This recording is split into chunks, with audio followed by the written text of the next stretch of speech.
मैं Shashank Sharma GT news में आपका हार्दिक स्वागत करता हूं। मामला बरेली की थाना बारादरी से जुड़ा है, जहां निदा खान के मुताबिक वो अपने मामा की बेटी की शादी में जा रही थी।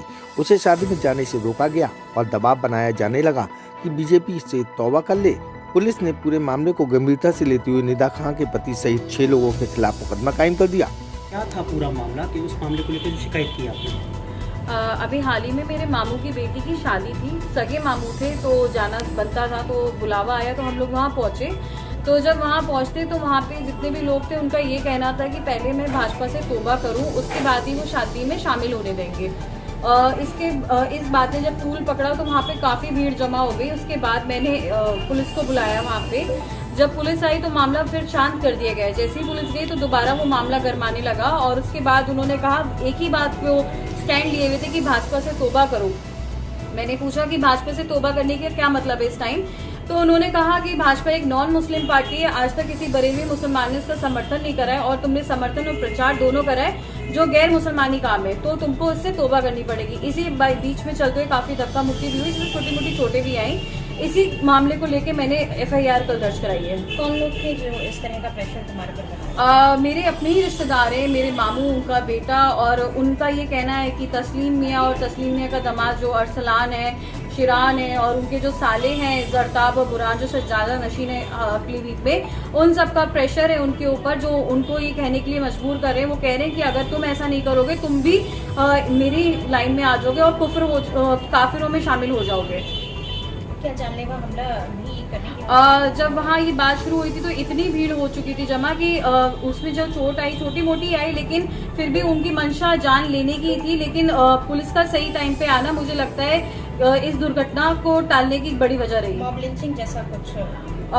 जैसे कि हम सब लोग जानते हैं कि उनके पीछे बहुत ज्यादा भीड़ रही है और उन्होंने कहा भी अपने बयानों में कि हम जो चाहेंगे हम वो कर सकते हैं, हमारे पीछे इतना जन सैलाब है कि तुम्हारे साथ कुछ हो जाएगा, किसी को कुछ पता भी नहीं चलेगा। क्या बीजेपी ज्वाइन करना और ये 3 तलाक के खिलाफ जो मुहिम चलाना, ये आखिर वजह है इन सब घटनाओं के पीछे? अभी तक तो उनका यही कहना है कि बीजेपी ज्वाइन करना ही गलत है, और साथ ही साथ 3 तलाक के ऊपर उन्होंने ये कहा है कि भाजपा ने इस्लाम में हस्तक्षेप किया है, जो बिल्कुल ही गलत है, और 3 तलाक इस्लाम का।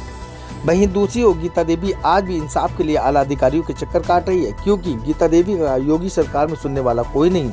आपको बता दें कि पश्चिमी फतेहगंज की रहने वाली गीता के साथ पड़ोस के ही रहने वाले बीरेश ने बलात्कार किया, मगर फतेहगंज पुलिस है कि उसकी कान पर जू नहीं रेंग रही। क्या है फतेहगंज पुलिस की मंशा, ये तो खुदा ही जाने। क्या नाम है आपका? मेरा नाम गीता देवी। गीता जी, क्या हुआ था आपके साथ में? मैं अपनी बुआ को दवा दिलाने आई थी बरेली, तो बुआ मेरी रास्ते से वो अपने गांव चली गई। मैं घर गई थी तो मेरे लिए काफ़ी अंधेरा हो गया था, करीब 8:30-9 का टाइम था। तो वो मुझे रास्ता में मिला था तो उसने मुझे पकड़ के खींच लिया था वहाँ। क्या नाम है उसका? उसका नाम है बीरेश। आया था। इसकी आपने कोई पुलिस कंप्लेंट करी है? हाँ, पुलिस कंप्लेंट करी थी। हम सुबह थाने गए थे तो क्या हुआ थाने में? SP साहब को पहली बार रिपोर्ट जब हम एप्लीकेशन दी थी तो SP साहब ने कहा था कि अपना जाओ। तब हम थाने गए थे तो उसने दरोगा ने हमें भगा दिया। उसने कह दी जाओ, आपकी कोई रिपोर्ट नहीं लिखी जाएगी। कौन सा थाने गई थी आप? फतेहगंज पश्चिमी।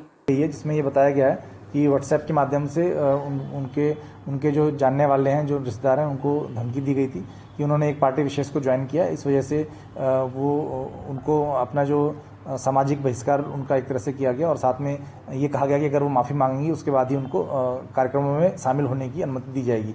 इस पूरे प्रकरण में पुलिस के द्वारा मुकदमा पंजीकृत किया गया। जो तहरीर है उसके आधार पर धारा 147 IPC, 323, 506 और 67 IT एक्ट के अंतर्गत मुकदमा पंजीकृत किया है। 6 लोगों के ऊपर नामजद मुकदमा है, और उनके जो दूसरा पक्ष है, प्रतिवादी पक्ष है, जो उनके ऊपर ये मुकदमा पंजीकृत किया गया और उसमें विवेचना की जा रही है, और विवेचना में जो भी तथ्य साक्ष्य के आधार पर प्रकाशित में आएंगे उसके आधार पर कार्रवाई की जाएगी। सर, बार बार कहा जाता है दरगाह से जुड़ा मामला, दरगाह से फरमान जारी हुआ है, क्या रोल है, आखिर क्या है अब तक की बात? इसमें जो प्रकरण है, इसमें इनकी शादी पूर्व में जो शिरान नाम के व्यक्ति हैं उनके साथ हुई थी, और उसके बाद इनका जो डाइवोर्स का जो केस है वो उसमें चल रहा था। न्यायालय से इनको चिकित्सा जो प्रतिपूर्ति है जो वो भी इनको न्यायालय से मिलता है, और इसमें पारिवारिक इनका पति पत्नी को लेके विवाद है, और उसी में ये चीज़ें काफ़ी मुकदमे पूर्व में भी लिखे गए हैं, और उसमें निष्पक्ष कार्रवाई विवेचना के बाद इसमें की जाएगी। अब देखना यह है कि निदा खान के साथ में गीता देवी को कब और क्या इंसाफ मिलता है। आप हमारे साथ बने रहें और देखते रहें GT न्यूज़, सच्चाई हर कीमत पर।